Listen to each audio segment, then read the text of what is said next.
In the spring of 1845, a leather-bound ledger disappeared from the Langford Plantation house on Rutledge Avenue in Charleston, South Carolina. The ledger contained household accounts dating back to 1838. When it resurfaced in 1962 during the demolition of a warehouse near the old Cooper River docks, several pages had been torn out. What remained told a story that local historians chose not to pursue.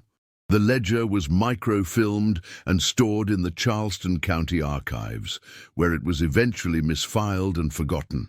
The Langford family owned 2,300 acres of rice fields along the Ashley River, approximately 14 miles northwest of Charleston city center.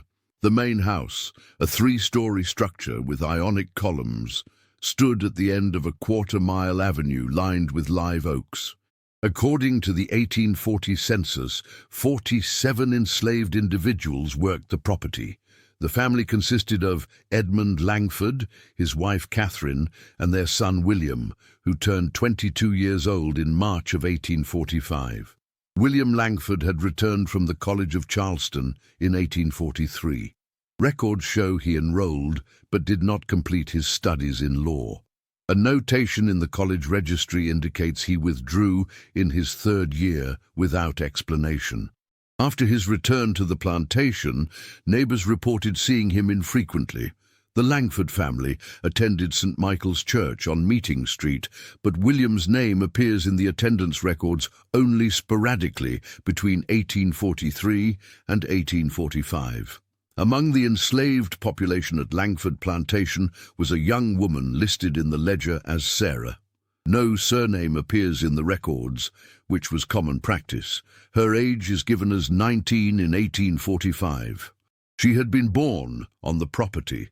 Her mother, listed as Dinah, died in 1839, according to a brief notation in the plantation's burial record. The cause of death was not specified. Sarah's father was not identified in any document. Sarah worked in the main house. This detail comes from a letter written by Catherine Langford to her sister in Columbia, dated November 1844.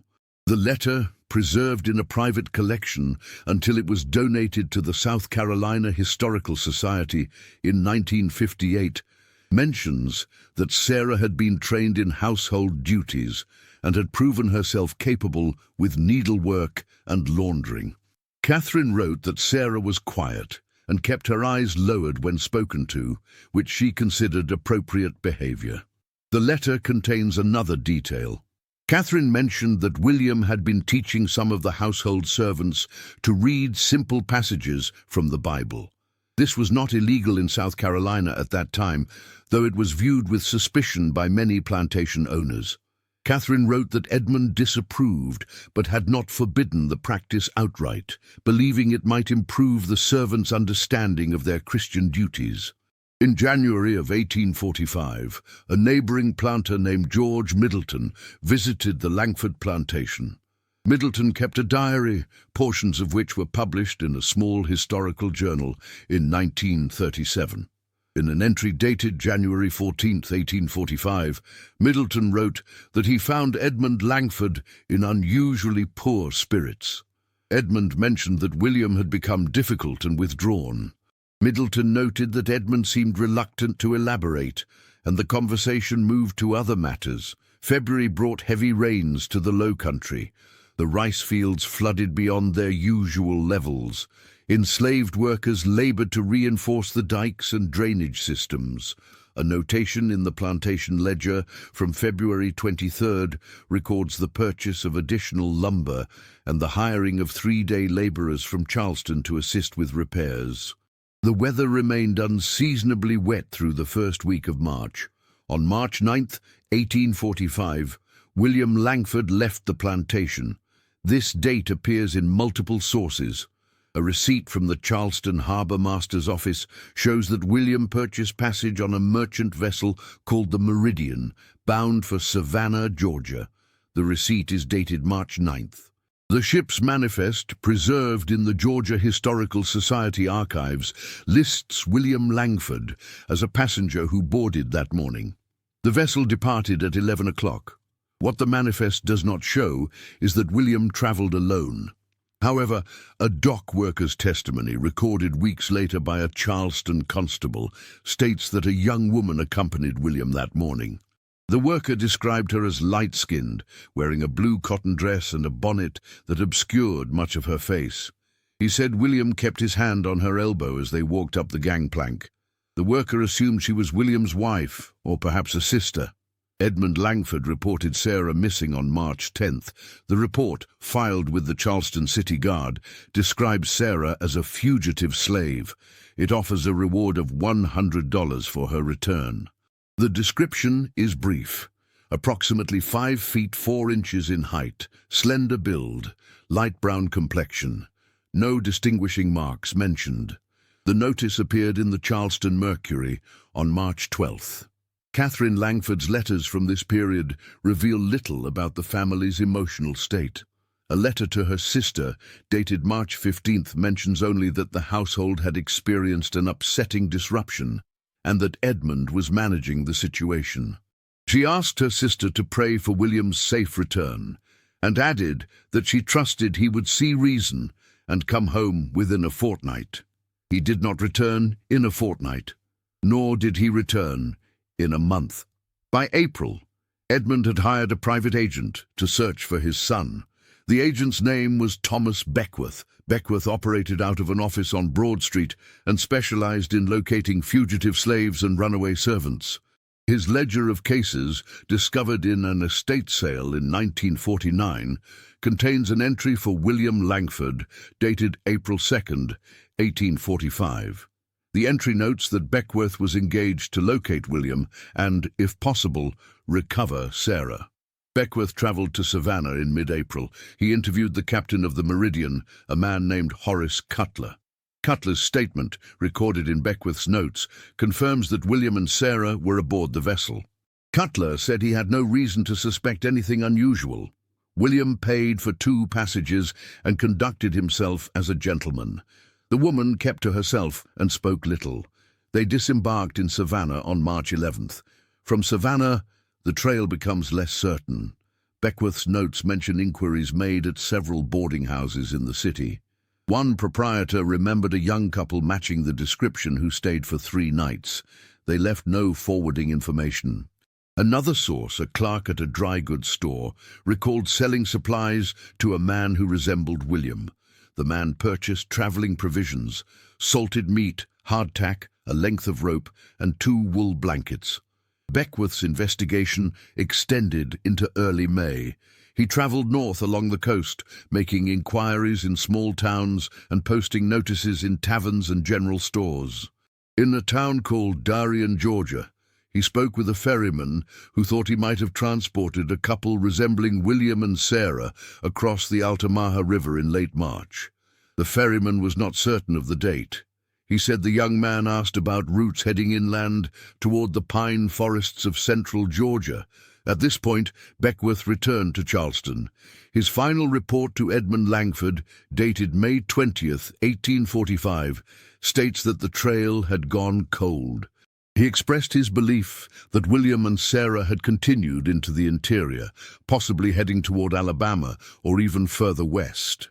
Beckworth noted that if they had changed their names and avoided contact with authorities, they could remain undetected indefinitely. He advised Edmund that further pursuit would be costly and offered little chance of success. Edmund did not hire another agent. According to Catherine's letters from the summer of 1845, Edmund withdrew from social engagements and spent most of his time managing the plantation. He rarely spoke of William.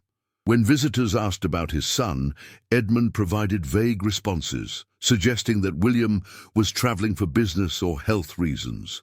Catherine wrote that Edmund's disposition had become severe and that he refused to discuss the matter even with her. In August of 1845, a letter arrived at the Langford Plantation. It bore no return address and had been posted from a town called Milledgeville, Georgia. The letter was brief. It stated that William was well and living quietly. He asked that his parents not attempt to find him. He expressed regret for the pain his departure had caused, but offered no explanation for his actions. He did not mention Sarah. The letter ended with a request that his father consider him dead and remove his name from the family Bible. Catherine preserved this letter. It was found among her personal papers after her death in 1868. The letter is now held in the South Carolina Historical Society's manuscript collection. The handwriting has been authenticated as William's based on comparison with earlier correspondence from his time at college. Edmund did not reply.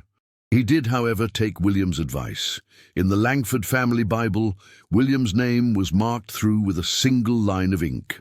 The notation beside his birth date, which had originally read William Edmund Langford, born March 4th, 1823, now bore the addition, departed from this family March 9th, 1845. No date of death was recorded. The plantation continued to operate. Records from 1846 show that the rice harvest was adequate, though not exceptional. Edmund purchased 2 additional enslaved workers that year, a man and a woman, both in their 30s, from an estate sale in Georgetown. The names appear in the ledger without further detail. Life, it seemed, resumed its patterns, but there were changes. Neighbors noted that the Langford house, once known for its hospitality, received fewer guests. Catherine stopped hosting the seasonal gatherings that had been customary among the planter class. A letter from George Middleton to his wife, dated December 1846, mentions visiting the Langfords and finding the atmosphere somber. Middleton wrote that Edmund appeared to have aged considerably and that Catherine spoke very little during the visit. The enslaved population at the plantation also changed. In 1847, 3 individuals ran away. This was unusual for the Langford property, which had a reputation for relatively few escape attempts compared to neighboring plantations. The fugitives were recovered within a week, and no details of their punishment were recorded. However, a notation in the ledger shows the sale of 2 of the 3 individuals shortly thereafter. They were sold to a buyer in Mississippi. In the winter of 1848, Edmund Langford became ill. The nature of his illness is not specified in surviving documents, but it was serious enough that Catherine wrote to her sister asking for prayers. Edmund recovered partially, but never regained his full strength. He began to rely more heavily on an overseer named Martin Gage to manage daily operations of the plantation. Gage had been employed at Langford Plantation since 1842. He lived in a small house at the edge of the property, near the quarters where the enslaved workers resided. There are few records of Gage's background, but a Charleston city directory from 1840 lists him as a laborer. He would have been in his late 30s in 1848. One of the few descriptions of him comes from a letter written by a tutor who worked briefly at a neighboring plantation. The tutor described Gage as a man of few words, weather-beaten in appearance, who carried himself with an air of quiet authority. Under Gage's management, the plantation's productivity improved slightly, but there were also reports of increased harshness. A Quaker abolitionist named Jeremiah Howe, who traveled through South Carolina in 1849, conducting interviews for a pamphlet on slavery conditions, recorded a conversation with an enslaved man who had fled from the Langford property. The man, whose name Howe recorded only as Benjamin, stated that Gage enforced discipline strictly and that workers lived in fear of small infractions. Benjamin mentioned that 2 women had been sold away after being accused of idleness, though he believed the accusations were false. Edmund Langford died on June 3, 1850. The cause of death listed in the church records is apoplexy. He was 57 years old. He was buried in the family plot at Magnolia Cemetery. Catherine inherited the plantation and the enslaved population. William's name did not appear in the will. Edmund left the entirety of his estate to Catherine, with instructions that upon her death the property should be sold and the proceeds distributed to several charitable institutions in Charleston. Catherine did not sell immediately. She continued to live at the plantation, though her health declined. A neighbour's diary from 1851 describes visiting Catherine and finding her frail and disoriented. The neighbour noted that the house seemed poorly maintained, and that Catherine spoke often of William, though her words were confused and difficult to follow. She asked repeatedly whether anyone had heard news from Georgia, though it was unclear whether she expected such news or merely hoped for it. In October of 1852, Catherine suffered a fall. She fractured her hip and became bedridden. A physician from Charleston attended her regularly. According to his bill of services, preserved in the estate records, he visited the plantation 3 times per week from October through December. Catherine died on December 19, 1852. She was 61 years old. The cause of death was recorded as complications from her injury. The estate was settled in 1853. The plantation and all its assets were sold at auction. The enslaved population was sold in lots, some to local buyers, others to traders, who would transport them to markets further south or west. The house and land were purchased by a merchant from Charleston named Albert Grimball. Grimball intended to modernize the rice operation, but within 2 years he sold the property at a loss due to falling rice prices and increased competition from Louisiana and Texas producers. What happened to William Langford and Sarah after 1845 remains unclear. Beckwith's investigation ended at the Georgia interior, and no confirmed sightings were recorded after that point. However, several unverified accounts exist in local histories and oral traditions that may or may not refer to the same individuals. One such account appears in a county history of Baldwin County, Alabama, published in 1923. The book mentions a schoolteacher named William Lang, who lived in the town of Stockton during the 1850s. Lang was described as a quiet man, well-educated, who taught reading and arithmetic to local children. He lived with a woman identified as his wife, though no marriage record could be found in county files. The woman's name was given as Belle. She was described as reserved and kept mostly to the home. Neighbors noted that she was light-complected and assumed she was of mixed heritage, though no one asked directly. The account states that Lang and Bell left Stockton sometime around 1859. A former student recalled that Lang mentioned plans to travel west, possibly to Missouri or Kansas. No further records of them have been located. The author of the county history speculated that Lang might have been a northerner avoiding scrutiny due to his wife's background, but this was only conjecture. Another possible reference appears in a memoir written by a Methodist circuit preacher named Reverend Samuel Oakes. Oakes traveled extensively through Georgia and Alabama in the 1850s, and his memoir, published privately in 1876, contains a passage about a couple he met in a remote settlement near the Chattahoochee River. He described the man as educated and troubled, someone who seemed to carry a great weight. The woman, according to Oakes, rarely spoke, but watched her husband with a kind of vigilant sadness. Oakes did not record their names. He noted only that the man asked many questions about God's forgiveness and whether certain sins could ever be reconciled. These accounts cannot be verified.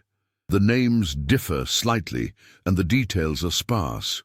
Historians have debated whether they refer to William Langford and Sarah or to other individuals entirely. Without corroborating evidence, the question remains open. What is certain is that William and Sarah disappeared from all official records after March of 1845. No death certificates, no marriage licenses, no land deeds, no census entries have ever been definitively linked to them. It is as though they stepped off the meridian in Savannah and ceased to exist in any documented form. The Langford Plantation House stood until 1918, when it was destroyed by fire. The cause of the fire was never determined. By that time, the property had changed hands multiple times and was no longer used for agriculture. The land was subdivided and sold for development. Today, The site is occupied by residential housing and a small commercial district. No marker indicates that the Langford family once lived there. The ledger that resurfaced in 1962, the one with the missing pages, contained several entries that aroused curiosity among the few researchers who examined it before it was misfiled. One entry, dated February 18, 1845, recorded the purchase of a length of blue cotton fabric. Another entry, from the same period, noted the cost of a silver locket, described as a small item suitable for personal use. The locket was purchased from a jeweler on King Street in Charleston. No explanation for the purchase was provided, and no inventory of personal items from the Langford estate mentions such a locket. The missing pages from the ledger were never recovered. Speculation about their contents has persisted, but without the pages themselves, any conclusions remain hypothetical. Some researchers have suggested the pages might have contained correspondence or personal notes that someone later deemed too sensitive to preserve. Others believe the pages were simply damaged and discarded during the warehouse demolition. In 1964, a graduate student at the University of South Carolina named Helen Pritchard attempted to compile a comprehensive account of the Langford family for her thesis on antebellum Charleston society. Pritchard accessed the microfilmed ledger, Catherine Langford's letters, and several other primary sources. She noted the disappearance of William and Sarah and tried to trace their whereabouts. Her research led her to the accounts in Alabama and Georgia, but she could not establish a definitive connection. Pritchard's thesis was completed in 1965, but she never published it as a book. She later told a colleague that the Langford story disturbed her, and that she preferred to move on to other subjects. The thesis remains in the university archives. In her conclusion, Pritchard wrote that the Langford case illustrated the profound and often hidden traumas that characterized Southern families during the antebellum period. She noted that the silence surrounding William and Sarah's departure, the erasure of William's name from family records, and the lack of any public acknowledgement of Sarah's existence all pointed to a collective unwillingness to confront uncomfortable truths. Pritchard argued that such silences were not merely personal but cultural, woven into the fabric of a society built on ownership and control of human beings.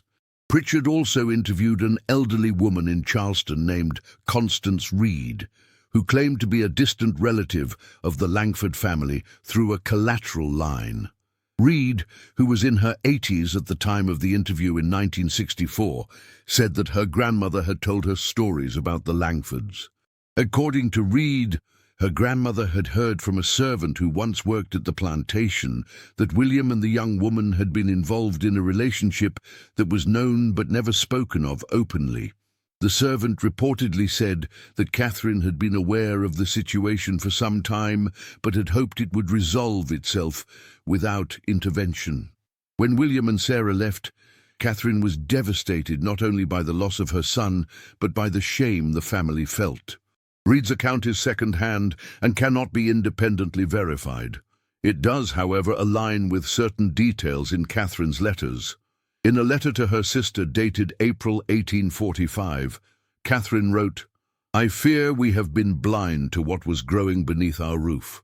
Edmund believes that severity might have prevented this, but I wonder if kindness would have served us better. We shall never know now.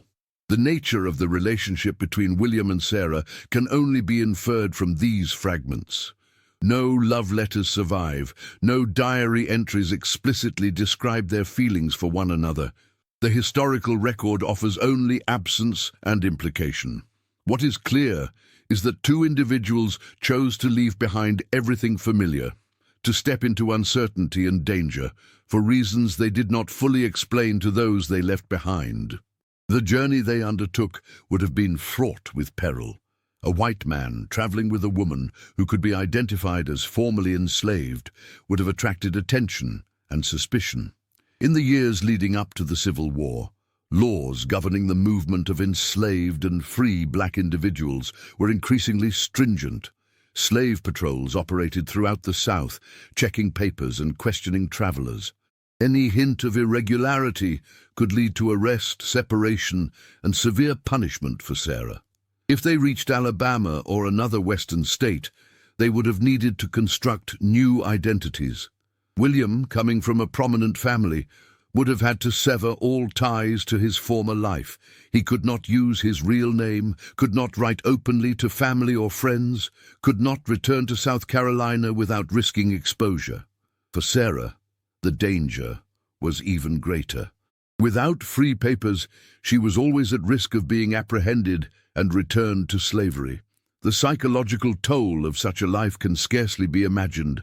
To live in constant vigilance, to suppress one's history, to move through the world as someone other than oneself, these are the conditions of exile and erasure. Whether William and Sarah found any measure of peace or happiness in their chosen path is unknown. The fragments that survive suggest a life lived in the margins, away from public record and communal memory. In Charleston, the silence that surrounded their departure deepened over time. By the 1860s, few people outside the immediate family remembered the circumstances. The Civil War brought its own upheavals, and the concerns of 1845 seemed remote. Edmund's name appears on a monument to Confederate dead in Charleston, though he did not fight in the war. The monument lists prominent citizens who supported the cause. William's name does not appear. After the war, during Reconstruction, some formerly enslaved individuals from the Langford Plantation were interviewed by agents of the Freedmen's Bureau. These interviews, preserved in the National Archives, contain brief testimony about conditions on the plantation. One woman, identified as Eliza, mentioned that she had known a girl named Sarah who worked in the house. Eliza said Sarah was quiet and kept to herself. Eliza did not know what happened to Sarah, only that she was gone one day and never came back. Eliza assumed Sarah had run away, but no one spoke of it openly at the time. Another interview with a man named Isaac contains a cryptic statement. Isaac said that some people on the plantation believed Sarah had been helped to escape by someone from the big house. He did not elaborate, and the interviewer did not press him for details. The comment appears almost as an aside in the transcript, easy to overlook. These fragments, scattered across more than a century, form a mosaic that is incomplete and ambiguous. Each piece suggests something, but proves nothing. Together they point toward a story that the historical record cannot fully capture. A story of two individuals who defied the rigid boundaries of their society and paid an immeasurable price for doing so. What we know is this: William Langford and Sarah left Charleston in March of 1845. They traveled together by choice or necessity or both. They disappeared into a vast and hostile landscape. They were not found. The silence that followed their departure was maintained by those who remained, a silence that speaks as loudly as any testimony. The Langford plantation no longer exists. The rice fields have long since returned to marsh and forest. The house is gone. The people who lived and worked there are gone. The records that might have told their stories more fully are lost, misfiled, or destroyed. What survives are fragments, a ledger with missing pages, letters that hint at pain, a name crossed out in a family Bible, unverified accounts from distant places. In 1968, Helen Pritchard returned to Charleston for a conference. She visited the site where the Langford house had stood. She found only a residential street with modest homes and a small park. She later wrote in a personal journal that standing there in the heat of a Carolina summer afternoon, she felt a profound sadness. She wrote, "The ground remembers nothing. The trees do not speak. History is what we choose to preserve, and we have chosen to preserve so little of this." Pritchard's sentiment captures something essential about the Langford story. It is a story defined by absence. We do not know how William and Sarah felt about each other. We do not know whether they married, whether they had children, whether they lived long lives or died young. We do not know if they regretted their decision or if they found something worth the sacrifices they made. We know only that they left, and that those who remained did not speak of them. The records fall silent after 1845. The trail ends in Georgia, in Alabama, in unnamed settlements along unnamed rivers. Two people vanish into the expanse of the 19th century South, a region vast enough to swallow secrets whole. What happened to them is lost to time, or perhaps was never recorded at all. And so we are left with questions. Did they find freedom, or only a different kind of imprisonment? Did they find each other truly, or were they always divided by the circumstances that brought them together? Did they survive the war, the upheavals, the violence that tore the South apart in the years that followed, or did they perish somewhere along the way, their graves unmarked, their names forgotten? The documents offer no answers. The silence is complete.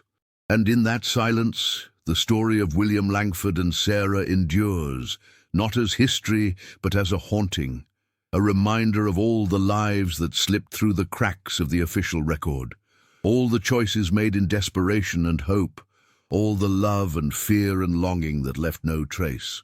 In 1969, the Charleston County Archives underwent a reorganization. Files were consolidated, and materials deemed of low research value were transferred to off-site storage. The microfilm of the Langford ledger was moved to a warehouse in North Charleston. It has not been accessed since. The ledger itself, the original document that resurfaced in 1962, was discarded after the microfilming was complete. Standard procedure at the time was to preserve only materials in good condition. The ledger, water-damaged and fragile, did not meet the criteria.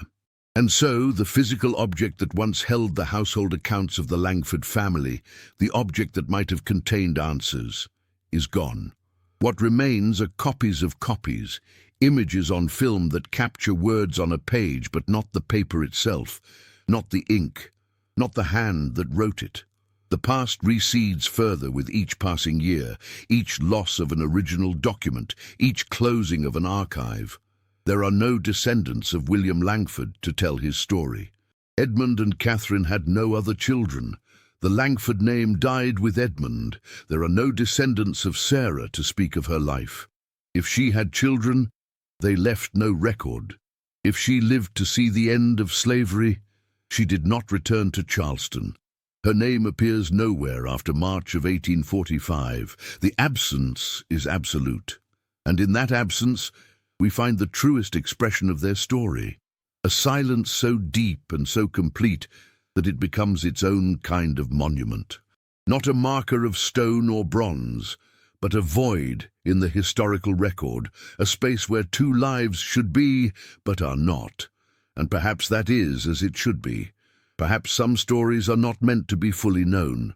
Perhaps the best we can do is acknowledge what we cannot see, honor what we cannot prove, and remember that history is as much about what is hidden as what is revealed. William Langford and Sarah vanished in the spring of 1845. The ledger that might have told more of their story is gone. The letters that might have explained their choices are lost. The land that once bore witness to their lives has been paved over, built upon, erased. But somewhere, in the accumulated silences of the past, their story persists, not as fact but as possibility, not as certainty but as question. And in the asking of that question, who were they? What did they hope for? What became of them? We come closest to touching the truth of what it meant to live and love and lose in a time and place that valued some lives over others, that made some stories speakable and others unspeakable. The record ends. The trail grows cold. The documents fall silent. And in that silence, we are left to imagine what cannot be known, to feel the weight of what was lost, and to remember that every absence in the archive represents a life lived, a choice made, a moment of courage or desperation or love that the world chose not to record. William Langford, Sarah, two names barely preserved, two lives scarcely documented. Two people who walked away from everything they knew and disappeared into the vastness of history, leaving behind only questions and the faintest trace of their passing. The story does not end because it never fully began. It exists in fragments, in speculation, in the spaces between the words that were written and the words that were not. It is a story of what might have been, of what the records refuse to say, of what the silence will not yield. And so it remains, suspended in time, unresolved and unresolvable. A mystery not because the facts are unclear, but because the facts were never recorded in the first place. A story that belongs not to history, but to memory, not to the archive, but to the imagination, not to what was, but to what must have been, somewhere, somehow, in the lost and silent corners of the past. The Charleston Mercury ceased publication during the Civil War and resumed afterward under different ownership. Back issues were stored haphazardly in the newspaper's offices on Broad Street. When the building was renovated in 1897, bundles of old newspapers were sold as scrap paper. Some found their way into private collections, others were used for wrapping or insulation. A few were preserved by antiquarians interested in local history. In 1953, a collector named Raymond Thatcher purchased a box of miscellaneous documents at an estate sale in Mount Pleasant. Among the papers was a notice dated April 6, 1845, offering a reward for information leading to the recovery of an enslaved woman named Sarah. The notice had been clipped from the Mercury and pasted into a scrapbook alongside other items: shipping notices, auction announcements, advertisements for patent medicines. Someone had underlined Sarah's description in pencil and written in the margin a single word: gone. Thatcher donated his collection to the Charleston Museum in 1958. The scrapbook was catalogued and placed in storage. It has been examined by researchers on occasion, but the notation in the margin remains unexplained. The handwriting does not match any known samples from the Langford family. It may have been written by the person who compiled the scrapbook, or by someone who later handled the document. The meaning of gone is open to interpretation. It could signify knowledge of Sarah's fate, or merely acknowledgement that she had disappeared. The Cooper River, which flows past Charleston to the Atlantic, has changed its course many times over the centuries. Floods, hurricanes, and human intervention have altered the landscape. The docks where William and Sarah boarded the Meridian in 1845 are no longer there. The warehouses that once lined the waterfront have been demolished or repurposed. The river itself has been dredged and widened to accommodate modern shipping. In 1959, during excavation work for a new shipping terminal, workers uncovered the remains of an old wharf structure. Among the pilings and debris, they found several items: rusted nails, fragments of pottery, a corroded knife blade, and a small silver locket. The locket was badly tarnished, but intact. When cleaned, it revealed an inscription on the inside, two initials, W and S, separated by a small engraved heart. The locket was turned over to the Charleston Museum, where it was catalogued as an artifact of indeterminate origin. No connection to the Langford family was made at the time. The museum's records show that the locket was displayed briefly in an exhibition on Charleston's maritime history in 1961, then returned to storage. It remains there today, a small piece of metal with initials that could belong to anyone. Whether the locket is the same one purchased by the Langfords in February of 1845 cannot be determined. The jeweler's records from that period no longer exist. The description in the ledger is too vague to allow for certain identification. It is possible that the locket found near the Cooper River belonged to William and Sarah. It is equally possible that it belonged to someone else entirely. There is no way to know, but the existence of the locket, regardless of its origin, raises questions. If it did belong to William and Sarah, how did it end up near the docks? Was it lost during their departure? Was it discarded? Did it fall from a pocket or a neck during the hurried boarding of the ship, or did it end up there years later through circumstances unconnected to their story? The locket offers no answers. It is simply an object, silent and ambiguous, like so much else in this account. In the decades following the Civil War, many formerly enslaved individuals migrated north or west, seeking better opportunities and distance from the places that had held them in bondage. Others remained in the South, either by choice or necessity. Some adopted new names, severing linguistic ties to their past. Others kept the names they had been given, transforming them into symbols of survival and continuity. Census records from the late 19th century contain thousands of individuals named Sarah. In Georgia alone, the 1870 census lists more than 200 women with that first name who were born in South Carolina between 1820 and 1830. Any one of them might have been the Sarah who left Charleston with William Langford. None of the records provide enough detail to make a definitive identification. Similarly, census records from Alabama, Mississippi, and other states show numerous men named William, or variations thereof, who were born in South Carolina in the early 1820s. Some are listed as farmers, others as teachers or laborers. Some lived alone, others with families. The records are sparse, offering little beyond names, ages, and occupations. Without additional evidence, it is impossible to determine whether any of these individuals were William Langford. The Methodist preacher Samuel Oakes, who mentioned meeting a troubled couple near the Chattahoochee River, died in 1881.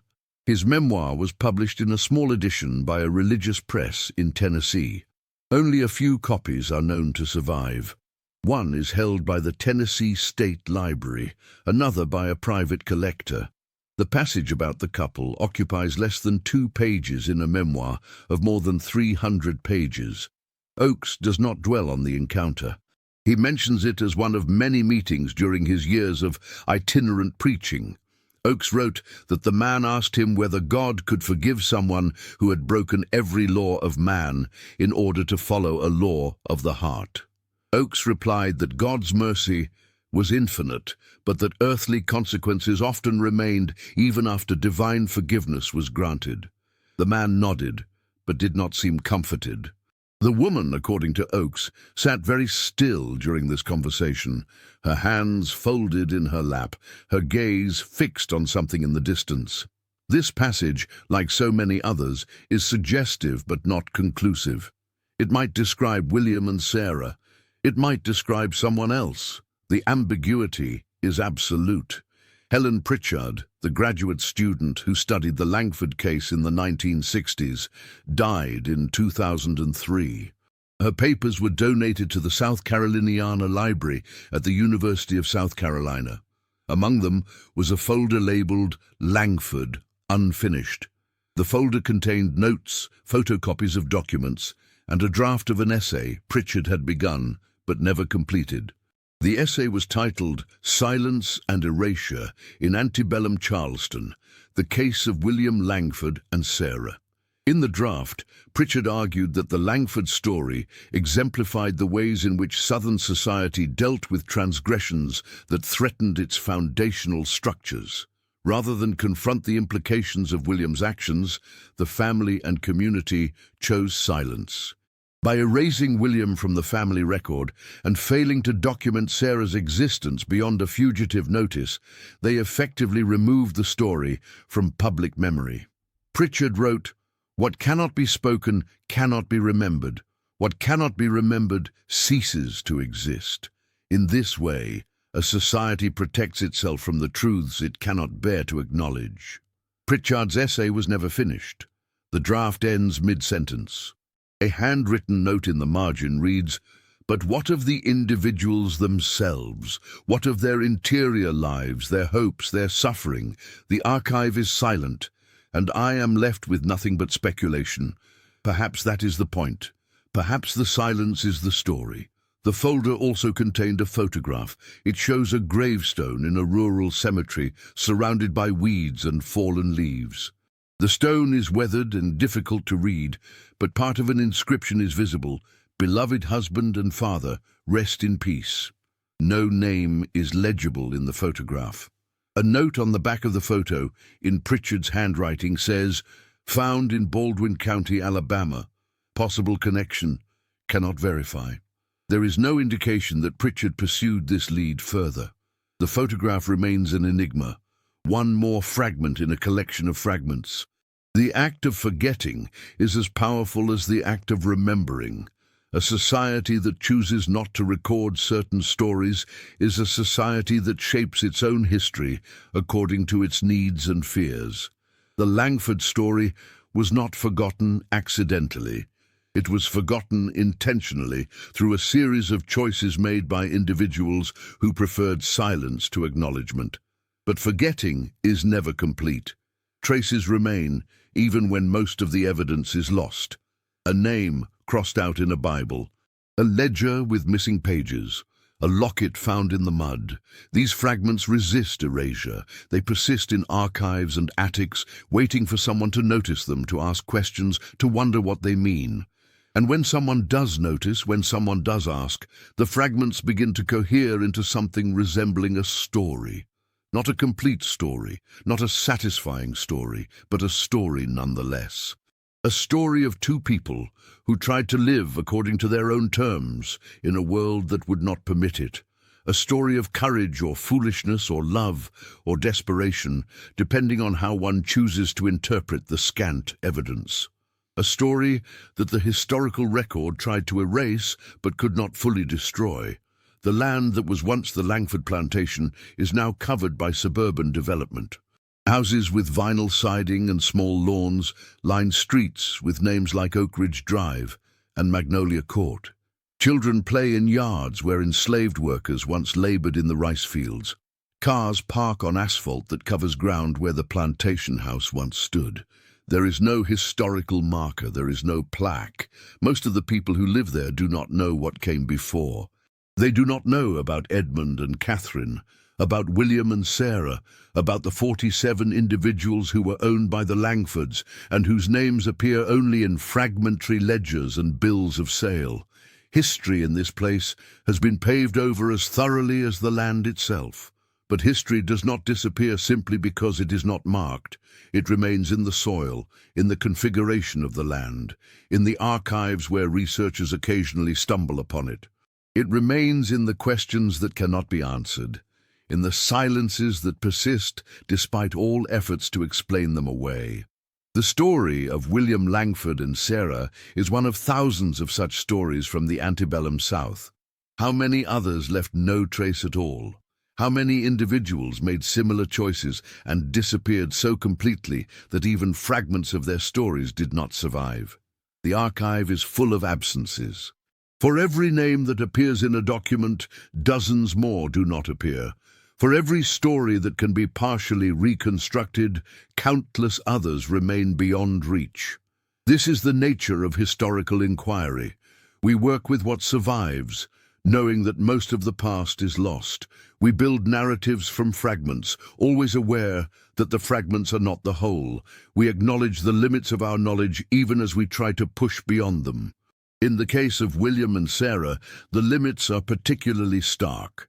We have a few documents, a few second-hand accounts, a few objects that may or may not be connected to their story. From these, we can infer certain facts: that they left Charleston in March of 1845, that they traveled together, that they were not found. Beyond that, we enter the realm of speculation. Did they love each other? The evidence suggests it, but does not prove it. Did they plan their departure for weeks or months, or was it a sudden decision made in haste? The records do not say. Did they reach Alabama, or did they settle elsewhere? Did they survive the 1850s, the Civil War, Reconstruction? Did they have children who carried on their legacy, or did they die without descendants? We do not know. We cannot know. And perhaps that is the most haunting aspect of their story. Not the facts that we have, but the facts that we lack. Not what is revealed, but what remains hidden.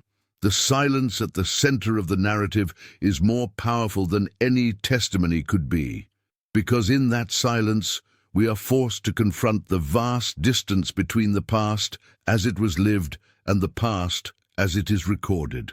We are reminded that history is not the same as memory, that documents are not the same as truth, that what survives is not necessarily what matters most. William and Sarah lived. They made choices. They experienced fear and hope and uncertainty. They walked roads and crossed rivers and slept in places we can only imagine. They spoke words that were never written down. They felt emotions that left no record. They were human beings, as real and complex as anyone living today, and yet they are almost entirely lost to us. The documents give us names and dates and a few bare facts. They do not give us William's voice or Sarah's face. They do not tell us what they said to each other on the morning they left Charleston, or what they felt as they watched the city recede behind them. They do not reveal whether they ever regretted their choice, or whether they found what they were looking for, or whether they died in peace or in sorrow. These are the questions that matter, and these are the questions that cannot be answered. The silence is absolute, and in that silence, the story ends not with resolution, but with absence. And so we are left where we began, with fragments, with hints, with possibilities, with a name crossed out in a Bible and a locket found in the mud, with letters that hint at pain and accounts that suggest scandal, with unverified stories from distant places and the faint possibility that William and Sarah lived on somewhere, somehow, beyond the reach of those who would have brought them back. The archive closes, the trail ends, the documents fall silent. And in that silence, two lives persist, not as history but as mystery, not as certainty but as question, not as conclusion, but as an opening onto all that we cannot know and will never fully understand about the past and those who lived it.